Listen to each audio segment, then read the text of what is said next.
something most of our community is asking to us all the time. All the people who is playing in pre-alpha, they keep saying that car, that motorbike, that spaceship. What will be the roles of that vehicles inside the game? So right now what we are trying to kind of work out is the combat system, and that's our first step. But as the city grows and as the content that you can travel around grows, you will need some ways of means of transportation that is not just walking. Because not only, but it's like the game is gonna force us to do that because it's gonna be big enough that just walking around, it's just gonna take too much time. Yes, so we will have different of those vehicles that you can get on the loot boxes.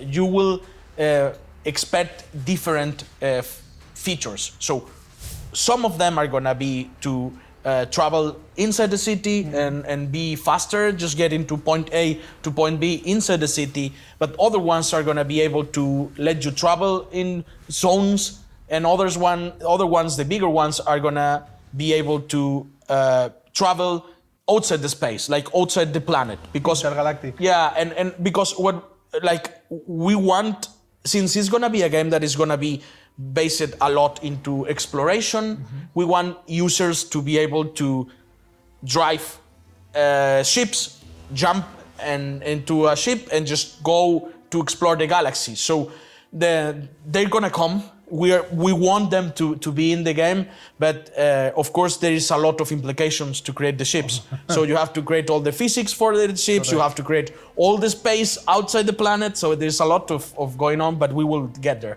Question that is coming to my mind, I don't know if I can ask that question, but do you think when you crash, for example, in a motorbike, will affect your life, will not affect? Do you have any... Yeah, I mean, of course, you will have, maybe not with the motorbike, but for sure you will have battles with the spaceships. Okay. So you will have shield and HP, and you will have to take care because you're gonna get attacked and all that kind of stuff. So yeah, I mean, you will need to be careful with the vehicles. With the vehicles. I think it's interesting too to tell to the people, like, you guys cannot click and appear in that point of the map. You need to do everything walking, and if you don't stay 1 hour, 2 hours walking, that's the way you will get one of the vehicles exactly. yourself.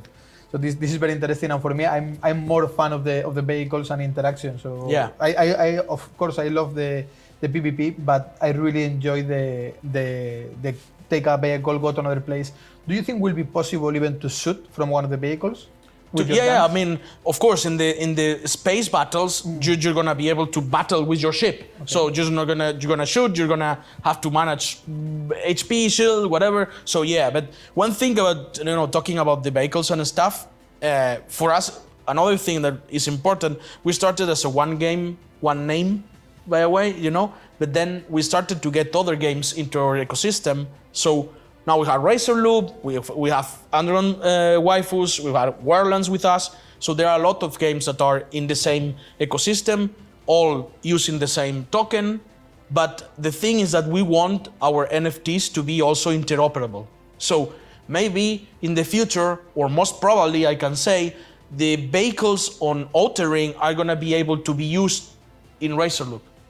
Okay. So the ships on Razor Loop that you use to race, because it's a zero gravity racing, like Wipeout or like F-Zero X, or that kind of games, when you get them on Razor Loop, you are gonna be able to use them on Outer Ring also. So I can go with my spaceship driving in my town. Exactly. Nice. Exactly. Very, very nice. So you got them in other game, but you can use it on Outer Ring. So that's the power of the blockchain also, the way of allowing us to get interoperability between games. Because we are building like with standards. The NFTs is a standard. So we can use them in several games, the same asset. So for us, it's something super interesting, and that we think is needed into the games as gamers, because for example, like I've been playing Diablo all my life, like Diablo 2, Diablo 3, Diablo 4, and I keep starting from scratch.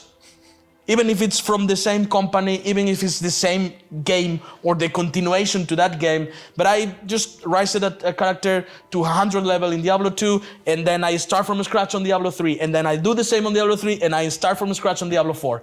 Why? Not fair. Not fair. So what we're trying to achieve is that the time and effort you use into one game allows you not only to get value back in that game, but not start from scratch in other. In other game.